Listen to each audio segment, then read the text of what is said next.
Hello students, welcome to our channel Target Physics with Lalan Sharma. तो आज बच्चों हम लोग पढ़ेंगे वेक्टर एडिशन पढ़ रहे थे हम लोग। तो इससे पहले हम लोग ट्रिंगल मेथड से वेक्टर एडिशन पढ़े और एक और मेथड है parallelogram law of vector addition, या हिंदी में कहते हैं समांतर चतुर्भुज विधि द्वारा वेक्टर का योग। तो ये दोनों लगभग सेम है। ये तब होगा जब दो वेक्टर समांतर चतुर्भुज की दो संलग्न भुजाओं, जैसे एक ये और ये, जब दो वेक्टर समांतर चतुर्भुज की दो संलग्न भुजाओं द्वारा प्रदर्शित करें और उन वेक्टर का परिणामी वेक्टर समांतर चतुर्भुज के डायगोनल को प्रदर्शित करे, तो यह विधि जो है parallelogram law of vector addition कहलाता है। जब दो वेक्टर समांतर चतुर्भुज के दो संलग्न भुजाओं द्वारा प्रदर्शित किया जाए और इन दोनों वेक्टर के परिणामी वेक्टर का परिमाण समांतर चतुर्भुज के पैरेललोग्राम के डायगोनल या विकर्ण को प्रदर्शित करे, तो यह विधि जो है समांतर चतुर्भुज विधि कहलाती है। तो एक वेक्टर एक ये है और उससे संलग्न वेक्टर है बी है।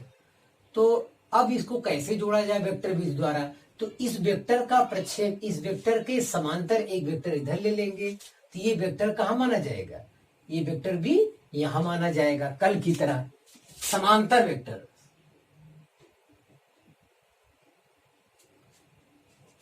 इसके समांतर वेक्टर सेम लंबाई का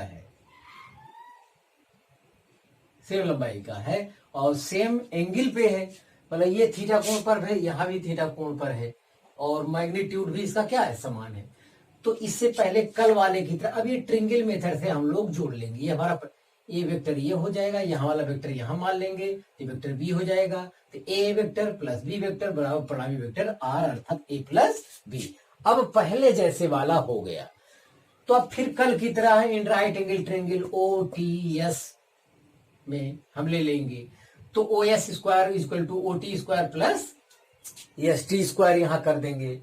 इसके स्थान पे ए प्लस ये कर्ण के साथ क्या हो जाएगा, ये वाला का डायगोनल के साथ हो जाएगा बी कॉस थीटा और ये वाला डायगोनल के साथ हो जाएगा बी साइन थीटा। कल की तरह सेम पूरा डेरिवेशन दोबारा किया जा सकता है। अब ये इस ट्रायंगल में कल की तरह जैसे हम लोग किए थे, अब सब पुराना हो गया है, लेकिन यहाँ डेरिवेशन ना करके केवल हम फार्मूला कर दिए हैं। सेम वैसे ही कल की तरीके से किया जा सकता है, हम केवल फार्मूला ही लिख रहे हैं। तो R इक्वल टू आएगा, जैसा कल आया था वही आज भी आएगा, आंसर कुछ बदलने वाला नहीं। R बराबर है mod vector A plus vector B। ये भी ध्यान देना है, क्योंकि कभी कभी इतना बराबर इतना लिखना होता है तो लड़के समझते हैं हम तो R बराबर ही जानते थे, तो इसकी वजह से यही सूत्र जानते हैं, इसके बराबर कभी इसकी जरूरत पड़ जाए तो ख्याल नहीं कर पाते, इसीलिए मैं दोनों साथ में बार बार लिख रहा हूं, ध्यान दें। तो R बराबर आपको जानना चाहिए mod vector A plus vector B, ये मॉड में रहेगा, और A square plus B square plus 2ab under root में R स्क्वायर करेंगे, R स्क्वायर करें mod A plus B whole square करेंगे, तो ये वर्गमूल स्क्वायर रूट आपका नहीं रहेगा। अब ये तो रिजल्टेंट वेक्टर का मैग्नीट्यूड हो गया, चलिए ठीक है। अब R vector makes angle alpha with vector A। ये रिजल्टेंट वेक्टर जो है पहले वेक्टर से कितना कोण बना रहा है, अल्फा कोण बना रहा है। तो ये डायरेक्शन जब आपको ज्ञात करना होगा, डायरेक्शन किसे कहते हैं, तो रिजल्टेंट वेक्टर जो है इनिशियल वेक्टर के साथ जो कोण बनाएगा वही उसका डायरेक्शन होगा। तो tan अल्फा इक्वल टू आएगा, कल आया था बी साइन थीटा अपान ए प्लस बी कास थीटा, तो दोनों सेम था। तो हम समझते हैं ये आपको क्लियर हो गया होगा। जिनको डेरिवेशन करना है कल वाला ट्रायंगल विधि से, जैसे ट्रायंगल का किए थे वैसे दोबारा कर देंगे तो उनका लंबा हो जाएगा। तो हम समझते हैं एक हेडिंग आपका ये क्लियर हो गया होगा। और कल जो है शायद न्यूमेरिकल का रहे, तो न्यूमेरिकल में सब बात और क्लियर हो जाएगा, कहीं कोई आशंका रहेगा वो सब आप थ्योरी पढ़ते रहिए। हाँ, अब वो ये हेडिंग समाप्त हो गया। अब अगला हेडिंग है addition of more than 2 vectors. तो जब 2 से अधिक वेक्टर को जोड़ा जाता है तब क्या, अब तक ये नियम जो बताया गया है 2 वेक्टर को जोड़ने की विधि थी, एक ट्रिंगल मेथड, एक पैरेललोग्राम मेथड था, 2 लाथ आपको जोड़ने के लिए बताया गया।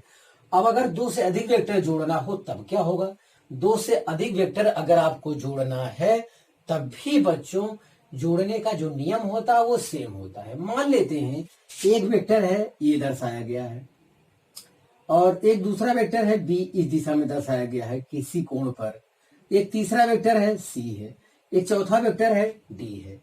इस वेक्टर को हम क्या करेंगे, ये अलग अलग वेक्टर है, हमको अब जोड़ना है। तो पहला वेक्टर यहां ले आते हैं, सेम जैसे है वैसे यहां रख दिए। फिर दूसरे वेक्टर के टेल को पहले वेक्टर के हेड से जोड़ देते हैं सेम एंगल पर। फिर दूसरे वेक्टर के हेड से तीसरे वेक्टर के टेल को लाकर जोड़ देते हैं सेम एंगल पर, जितना झुकाव पे है यहां ऐसे लाकर जोड़ देते हैं। फिर तीसरे वेक्टर के हेड से चौथे वेक्टर के टेल को जोड़ देते हैं। इस प्रकार 4 वेक्टर को मिलाए और पहले वेक्टर के टेल से लास्ट वेक्टर के हेड को मिला देते हैं। ये हमारा परिणामी वेक्टर आर हो जाता है, ये हमारा परिणामी वेक्टर आर हो जाता है। परिणामी वेक्टर आर इक्वल टू अब हो जाएगा vector A plus vector B plus vector C plus vector D हो जाएगा। और पहला वेक्टर परिणामी वेक्टर से जो कोण बनाता है वही क्या कहलाता है, परिणामी वेक्टर की दिशा कहलाती है, डायरेक्शन कहलाती है, ध्यान दें। तो ये जोड़ने का ये तरीका है। तो इसमें कोई विशेष खूबी नहीं है। खूबी इसमें है कि नोट में आप हो सकता है, मतलब जोड़ने की वही विधि है, 2 वेक्टर जोड़ो या 2 से अधिक वेक्टर जोड़ो, जोड़ने की अलग विधि नहीं है। हाँ, तो देखें नोट में, if all vector add in same order, if all vector add in same order, then if all vector add in same order, that is make close loop, close loop। यदि सभी वेक्टर सेम ऑर्डर में जुड़े हों, अर्थात यहां कह रहा है मेक क्लोज लूप, वो बंद लूप बनाते हो, देन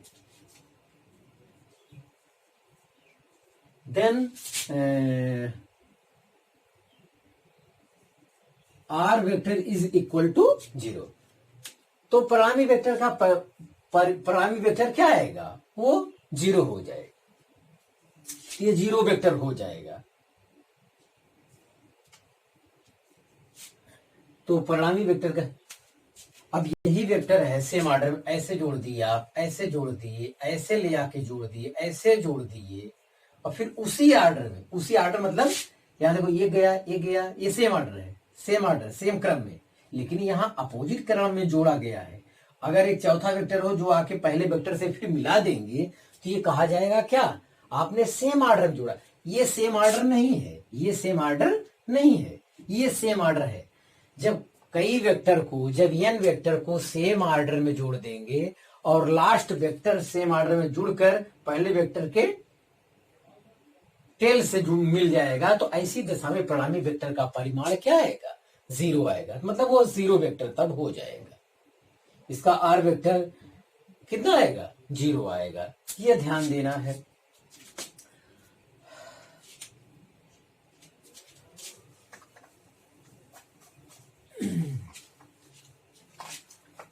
और अगर वो एक और पॉइंट इसमें हो सकता है, अगर वो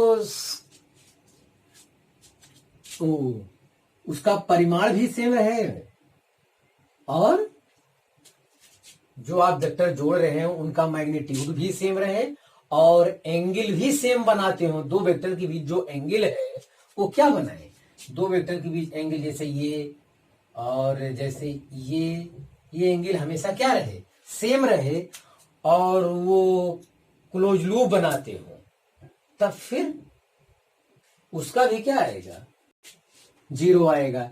जैसे आप ये एक समझ सकते हैं, ये वेक्टर आप देखिए, एक वेक्टर है ये वेक्टर ए, और ये दूसरा वेक्टर है बी, और ये तीसरा वेक्टर है ये सी। ये सभी सेम ऑर्डर में जुड़े हैं और इनका मैग्नीट्यूड क्या है, सेम है। मॉड वेक्टर ए बराबर मॉड वेक्टर बी बराबर मॉड वेक्टर सी, ये मान लेते हैं स्मॉल ए है, और एंड थीटा इक्वल टू 120 है। थीटा इक्वल कितना है, ये सभी जो एंगल ये है 120 पे जुड़े, तो ऐसे में आर वेक्टर परिणामी वेक्टर का परिमाण क्या आएगा, 0 आएगा, मतलब ये 0 वेक्टर आएगा। अरे भाई, ए वेक्टर धन बी वेक्टर धन सी वेक्टर पूरा एकदम चक्री साइक्लिक हो जाएगा, ऐड हो जाएगा, तो परिणामी वेक्टर का परिमाण भी इस दशा में क्या होगा, 0। इससे पहले जो मैं कल पढ़ाया था, यदि दो वेक्टर 120 अंश के कोण पर जुड़े हों, ऐसा मैं बताया था, वो दूसरा केस है। दो वेक्टर जुड़े हों, यहाँ 2 वेक्टर नहीं, यहाँ 3 वेक्टर है, तीन वेक्टर है, तीनों का मैग्नीट्यूड सेम है, और तीनों जो एंगल बना रहे हैं एक दूसरे के साथ, वो 120 अंश का सेम एंगल भी बना रहे हैं। तो ऐसे में वो वेक्टर जो होगा, परिणामी वेक्टर 0 मैग्नीट्यूड का होगा, वो 0 वेक्टर आएगा हमारा। तो 2 वेक्टर जब जुड़ रहे थे, तो परिणामी वेक्टर का परिमाण भी गिवन वेक्टर के परिमाण के क्या आता था, बराबर आता था। तो एक केस ये हो सकता है, ध्यान दें, ये कीमती है, कहीं न कहीं जरूरत लग जाती है। सेम ऑर्डर, सेम क्रम, समान क्रम में जुड़े हुए हैं, ये कहा जाता है। जैसे यहाँ इस टाइप समान क्रम में, जहां से शुरू फिर वहीं आके मिल गया, तो वो क्या बनाएगा, हमारा 0 वेक्टर बनाएगा। एक ये केस हो सकता है। एक फिगर ये भी हो सकता है आपके लिए, जैसे हम लोग एक षष्टभुज लेते हैं, हम लोग षष्टभुज में एक ये हो गया। अब यहाँ फिगर तो मैं पहले से बना ले रहा हूं, नियमता पहले वेक्टर खींचना चाहिए।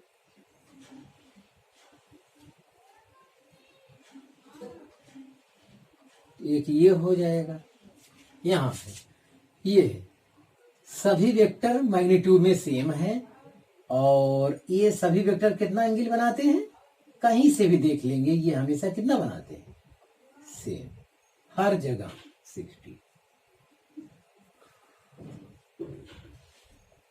ये हर जगह कितना एंगल बनाते हैं, 60 डिग्री, हर जगह बनाते हैं। तो ये वेक्टर ए है, ये वेक्टर बी है, ये वेक्टर सी है, ये वेक्टर डी है, ये वेक्टर ई है, ये वेक्टर ई है, साइक्लिक क्रम में जुड़ा है। तो यहां A B C, vector A, vector B, vector C, vector D, vector E और वेक्टर एफ, ये 4 हैं। चारों सेम, 6 आर्म्स हैं इसके, षष्टभुज इसे कहते हैं, 6 आर्म है, और सभी का मैग्नीट्यूड सेम है, और सभी 60 अंश एंगल बनाते हैं दूसरे साथ। पहले दूसरे के बीच कोण इतना, दूसरे तीसरे के बीच फिर 60, और दूसरे तीसरे चौथे के बीच फिर 60, फिर आगे इसे 60। तो ये डायरेक्शन के बीच कोण होता है, ये वेक्टर और ये वेक्टर, ऐसे आगे हाथ बढ़ा दो, उसके बीच जो एंगल होता है वो माना है। ये बाहर वाला एंगल नहीं लिया जाएगा, क्योंकि ये अंदर वाला, ये वाला अंदर वाला एंगल नहीं लिया जाएगा, क्योंकि वेक्टर का मतलब डायरेक्शन से होता है, और डायरेक्शन के बीच का एंगल लिया जाता है। जैसे ये वाला वेक्टर डायरेक्शन इधर और इसका डायरेक्शन इधर, इसके बीच का कोण लिया जाएगा, और कोण लिया जाएगा, वो भी ध्यान देना, छोटा कोण। दो वेक्टर के दिशाओं के बीच का छोटा कोण ही लिया जाता है, ये ध्यान दें, छोटा कोण हमेशा लिया जाए। दो वेक्टर के दिशाओं के बीच का छोटा एंगल ही लिया जाता है, स्मॉल एंगल, ध्यान देना है। तो इनका रिजल्टेंट वेक्टर जो आएगा वो 0 वेक्टर होगा। इस टाइप से कोई भी आकृति हो सकता है, अगर सभी सेम ऑर्डर में जुड़े हुए हैं और वो क्लोज लूप बनाते हैं तो वो जीरो वेक्टर होगा। मैं 2 केस आपका बताया था और ये हो गया। हाँ, आप लोग उतार लें।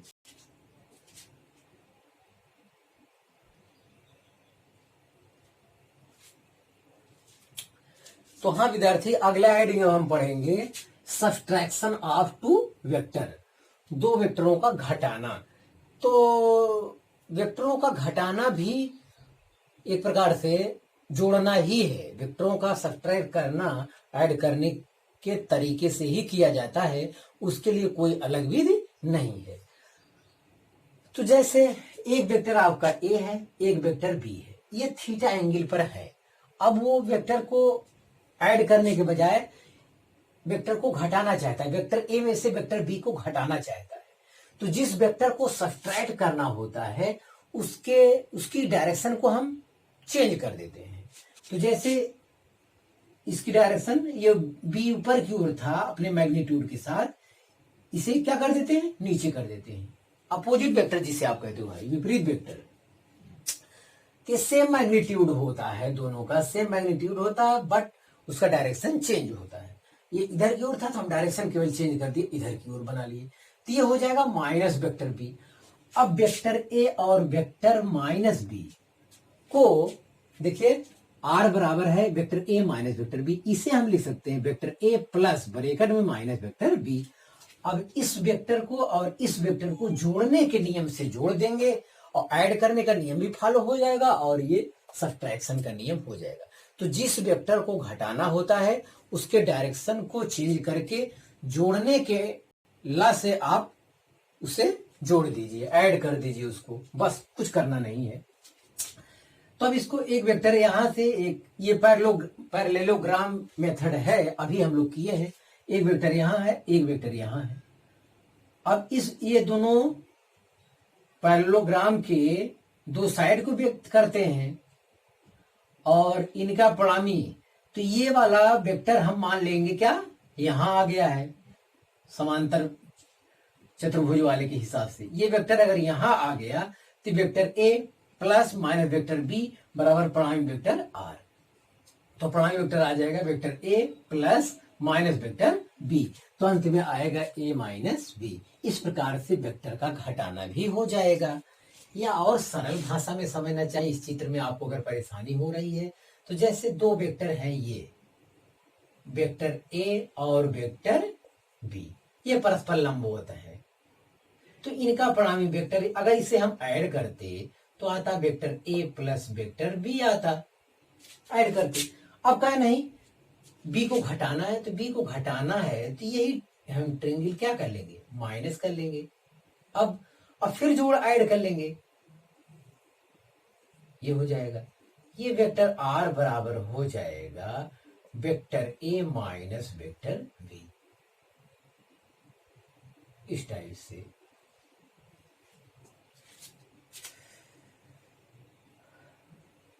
सॉरी ये यहां नहीं, बाद में हम इसको बताते हैं। अगर ये बताना ही है तो 2 वेक्टर ऐसे होना चाहिए, ये और ये होगा, तो ये वेक्टर ए हो जाएगा, ये प्लस वेक्टर बी हो जाएगा, तब इसका परिणामी वेक्टर ये आएगा आर बराबर ए प्लस बी, ऐसा है। अगर ए में से बी को घटाना है तो बी के डायरेक्शन को चेंज कर देंगे तो ये माइनस वेक्टर बी हो जाएगा। अब जोड़ने की रीति से जोड़ देंगे तो ये वेक्टर आर बराबर vector A minus vector B हो जाएगा। ये केस हो सकता है, केवल डायरेक्शन चेंज कर देते हैं तो ये नीचे माइनस वेक्टर, तो यही प्लस वाला यही माइनस वाला है। तो तरीका जोड़ने के नियम से ही है, उससे परेशान होने की जरूरत नहीं है। हाँ, तो अब देखिए इसका भी कुछ निकलना चाहिए। अब इसको हम करना चाहेंगे, परिमाण वगैरह निकालना चाहते हैं हम, तो क्या करें, according to law of triangle,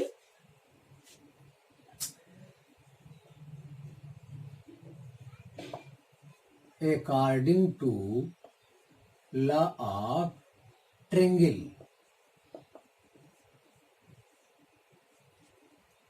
तो R इज इक्वल टू क्या फार्मूला है, R is equal to mod vector A minus vector B बराबर अंडर रूट जो फार्मूला आया था A square plus B square plus 2ab cos theta. दो vector जुड़े हों तो दो वेक्टर में एक वेक्टर हमारा एक वेक्टर ए है और एक दूसरा वेक्टर है माइनस बी, इसके बीच का कोण कितना है, वेक्टर ए और बी के बीच का कोण थीटा है। लेकिन हमें चूंकि ए माइनस बी निकाल रहे हैं तो हमारा परिणामी वेक्टर का परिमाण आर बराबर ए माइनस बी, एक वेक्टर ए है दूसरा वेक्टर हमारा क्या है माइनस बी, तो इसके बीच के कोण वाला ये फार्मूला में हम रखेंगे। जिन दो वेक्टर को हम ले रहे हैं उन्हीं, ये दो हमारा वेक्टर ए है एक वेक्टर है माइनस वेक्टर बी, इसके बीच का कोण क्या है, इतना थीटा हो चुका है तो ये पाई माइनस थीटा होगा, तो पाई माइनस थीटा यहाँ प्रयोग किया जाता है। और कास 180 माइनस थीटा बराबर क्या होता है माइनस कास थीटा। तो आपका ये फार्मूला आ जाएगा A square plus B square minus 2ab cos theta, cos 180 minus theta बराबर माइनस कास थीटा, कि ये आर बराबर आपके लिए फार्मूला आया। तो आज से आपको ध्यान देना है आर बराबर mod vector A minus vector B बराबर होता है under root A square plus B square minus 2ab cos theta. ध्यान दें जो लड़के जानते हैं किताब में ज्यादातर दिया रहता है आर बराबर लड़के जानते हैं under root A square plus B square minus 2ab cos theta. R बराबर के बाद मॉड ए माइनस बी भी जानना चाहिए क्योंकि कहीं कहीं मॉड ए माइनस बी की जरूरत है या मॉड ए माइनस बी की होल स्क्वायर की जरूरत है, तो होल स्क्वायर रहेगा तो वर्गमूल नहीं रहेगा। लेकिन ये थीटा जो है where theta is the angle between A vector and B vector, जहां थीटा ए वेक्टर और बी वेक्टर के बीच का एंगल है। थीटा हमेशा जो कोण लिया जाता है दो वेक्टर के बीच का वो न्यून कोण ही लिया जाता है, ए वेक्टर और बी वेक्टर के बीच का छोटा वाला कोण ही लिया जाता है, और ए वेक्टर बी वेक्टर के बीच कोण ये भी होता है तो ये कोण नहीं लिया जाएगा। जब भी दो वेक्टर के दिशाओं के बीच का एंगल लेना हो तो आपको ध्यान देना है कि छोटा वाला कोण ही लिया जाता है, छोटा कोण, न्यून कोण मैं नहीं कह रहा हूं। हाँ, तो इससे ही आया। और इसकी सहायता से अगर आप डायरेक्शन का ज्ञान करना चाहते हो तो डायरेक्शन भी हो जाएगा। डायरेक्शन tan अल्फा, डायरेक्शन जो आप सूत्र जानते थे वही वाला बी साइन थीटा अपान ए माइनस बी cos थीटा। और ये सूत्र वहां पे क्या था, वहां पे था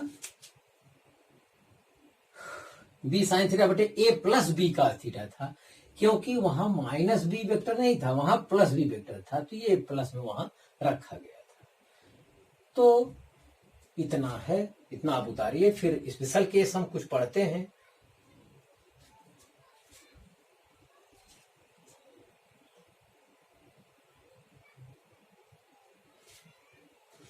हाँ विद्यार्थी, दो सब्ट्रैक्शन ऑफ टू वेक्टर्स हम पढ़ रहे थे, तो उसका फार्मूला हमारा आर इक्वल टू आया था under root A square plus B square minus 2ab आया था, और ट्रिंगल विद से ऐड वाला पर रहे थे तो आर इक्वल टू आया था mod vector A plus B बराबर A square plus B square plus 2ab आया था, ऐड वाले में प्लस और सब्ट्रैक्ट वाले में माइनस आया था। तो स्पेशल केस में यदि ए बी वेक्टर जो है मैग्नीट्यूड में बराबर हो तो वो बराबर हो तब क्या होगा, तो ये हो जाएगा A square plus A square minus 2a into cos theta, ऐसा हो जाएगा। तो ये देखते हैं क्या आता है, तो 2a square minus 2a square cos theta आया था। अब ये 2a स्क्वायर कॉमन लेंगे तो 1 माइनस cos थीटा आया। तो विद्यार्थी हम आपको बता चुके हैं कि cos थीटा के पास फार्मूला है जिससे एक खत्म किया जा सकता है, तो उस फार्मूला का हमें प्रयोग करना चाहिए। ये कंपटीशन पॉइंट ऑफ व्यू जानना चाहिए, इसका रिजल्ट को जानना चाहिए, ताकि कठिन से कठिन न्यूमेरिकल को कम समय में हम लोग लगा सकें। तो जैसे cos थीटा बराबर सूत्र होता है 1 - 2 साइन स्क्वायर थीटा बाई 2 होता है। इससे देखो कट सकता है तो काट लो, हाँ इसी से कट जाएगा ये वाला फार्मूला। और एक होता cos थीटा बराबर 2 cos स्क्वायर थीटा बाई 2 -1 होता है, तो ये यहां चलेगा। तो 2a square 1 minus cos theta का स्थान लिख दो 1 - 2 साइन स्क्वायर थीटा बाई 2, ऐसा हो जाएगा। cos थीटा के स्थान पे रखें तो 1 - 1 ये प्लस हो जाएगा, तो 1 से कैंसिल हो जाएगा, तो अंडर रूट में आएगा 2 2 4 4a square sine square theta by 2 आएगा। और इसका जो वर्गमूल स्क्वायर रूट लेंगे तो आएगा 2a साइन थीटा बाई 2 आएगा। तो आज से आपको ख्याल करना है, ये r = mod vector a minus vector b बराबर ये फार्मूला आता है। और ये भी ध्यान देना है r = mod a plus b बराबर आया था 2a cos थीटा बाई 2 आएगा। अगर ये प्लस है तो cos में आएगा, क्योंकि अगला cos थीटा बराबर 2 cos स्क्वायर थीटा बाई 2 रखने पर 2 cos स्क्वायर थीटा बाई 2 -1 रखने पर एक यहाँ खत्म होता था इससे पहले वाले में, और तो यहाँ पे ये आया, तो इसमें रटने की जरूरत नहीं है। ऐड वाले के लिए यहाँ ऐड वाले के लिए प्लस आएगा, मैं डेरिवेशन करके हर चीज बता रहा हूँ। हमको एक खत्म करना होता, वहां ये चीज प्लस में आता है फार्मूला, यहाँ प्लस आया था, वहां प्लस में आएगा, तो एक खत्म करने के लिए आपको cos वाला फार्मूला लगाना पड़ेगा, और यहाँ माइनस है तो एक को खत्म करने के लिए हमें साइन वाला फार्मूला लगाना पड़ता है। तो ये आपको आएगा। हाँ, तो इसके बारे में आपको जानना चाहिए। अब हाँ, कुछ और केस समझ लें। इफ क्या हो,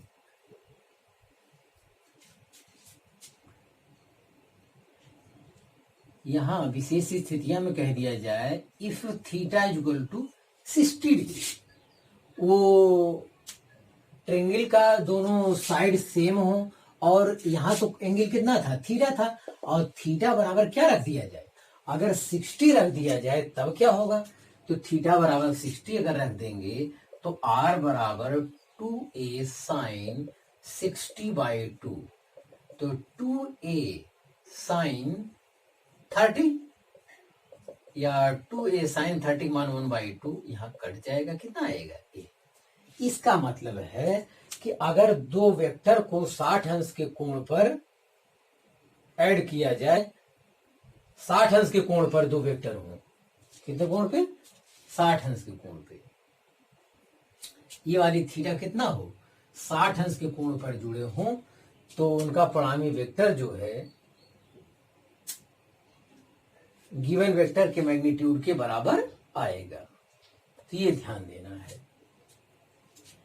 तो इतना हमको वेक्टर के बारे में ये बताना है।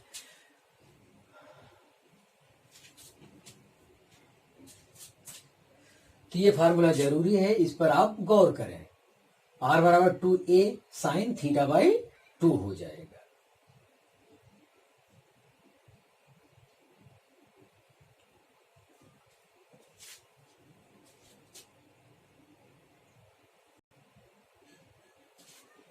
हाँ, तो वेक्टर के सब्सट्रैक्ट और ऐड हम लोग पढ़ रहे हैं, तो नोट में देखिए resultant of two vectors a and b must satisfy, संतुष्ट होंगे।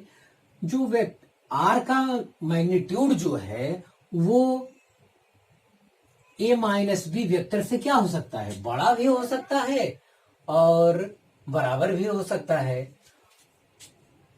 और a प्लस बी r से बड़ा भी हो सकता है और r के बराबर भी हो सकता है। तो बराबर कब होगा, बराबर होगा, मैंने अभी आपको बताया, एक वेक्टर ये है और जितना लंबा वेक्टर ये रहे, देखिए ये सेम लंबाई का वेक्टर है, ये वेक्टर a है और ये वेक्टर b है, तो ये परिणामी वेक्टर का परिणाम आया r। ये सब न्यूमेरिकल में है, r = vector a plus vector b आया। यहाँ पे आएगा। और ए में से बी घटाएंगे यहाँ पे, यहां लिख देंगे माइनस वेक्टर बी, ये आया। यहां भी आर बराबर आया क्या, vector A minus vector B.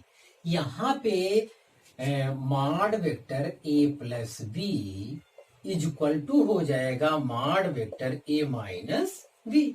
यहाँ पे दोनों बराबर है, यहाँ सब सबके क्या है, बराबर। इसका मतलब अगर दो वेक्टर परस्पर लंबवत हों तो उनका ऐड वेक्टर का मैग्नीट्यूड उनके सब्ट्रैक्ट वेक्टर के मैग्नीट्यूड के बराबर होता है। तो ये यहां ध्यान देना है।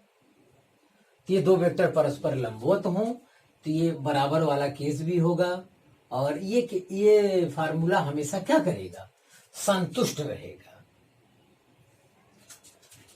अब उसमें कोण रखना पड़ेगा, दो वेक्टर किस कोण पर जुड़े हैं, कभी लंबवत कभी बराबर रहेगा कभी छोटा रहेगा। आर इक्वल टू क्या आया था, R equal to A plus B के बराबर आया था। मैक्सिमम हुआ था जब दो वेक्टर क्या हो, सेम डायरेक्शन में होंगे, सेम डायरेक्शन। ये वेक्टर ये है और ये अपोजिट डायरेक्शन में जुड़ेंगे, तब तो मैग्नीट्यूड डिफरेंस वाला बहुत छोटा आएगा। तो बहरहाल फार्मूले का ज्ञान है, ये आपको समझ में आएगा। इस प्रकार से न्यूमेरिकल बहुत सारे हैं। कल हम लोग, आप थ्योरी पढ़िएगा, कल हम न्यूमेरिकल का अध्ययन करेंगे इस थ्योरी पर। आप मेहनत से पढ़ाई करते रहें। All the very best.